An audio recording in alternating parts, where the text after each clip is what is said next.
নমস্কাৰ। আমি district teacher কনক্লেভৰ তিনিদিনীয়া প্ৰগ্ৰেম যি কাৰ্যসূচী এই কাৰ্যসূচী আমাৰ 14 তাৰিখৰ পৰা চলি আছে আৰু ইয়াত ওদালগুৰি জিলাৰ তিনিটা ব্লকৰ পৰা প্ৰায় 100 গৰাকী শিক্ষকে অংশগ্ৰহণ কৰিছে আৰু তেওঁলোকে নিজাববীয়াকৈ 19 গৰাকীয়ে ইয়াত বিভিন্ন ধৰণৰ ক্লাছৰুম ট্ৰেনজেকশ্যনত যিবোৰ কাৰুকাৰ্য কৰে সেইবোৰ প্ৰেজেণ্ট কৰিছে আৰু তাত আটাইয়ে অংশগ্ৰহণ কৰিছে আৰু আজি আহি আমি তিনিদিনীয়া কাৰ্যসূচীৰ আমি সেই কাৰ্যসূচীত উপনীত হৈছোঁহি।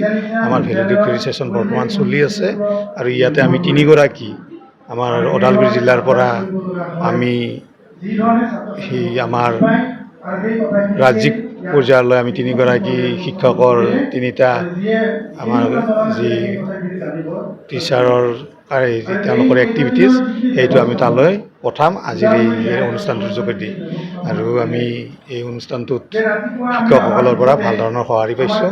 আটাইলৈ আমি কৃতজ্ঞতা আৰু ধন্যবাদ জনাইছোঁ।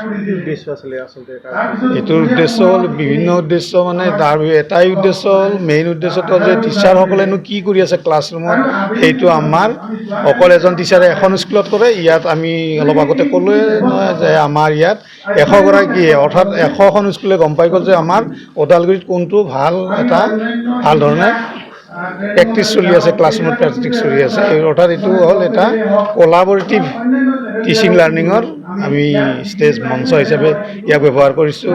ইয়াৰ পিছত আমাৰ যিবোৰ আমাৰ শিক্ষকৰ ৰিচৰ্চ পাৰ্চন থাকে, আমি ইয়াৰ মাজৰ পৰা আমি এই ধৰণৰ ৰিচৰ্চ পাৰ্চন আমি চিলেকশ্যন কৰিব পাৰিম।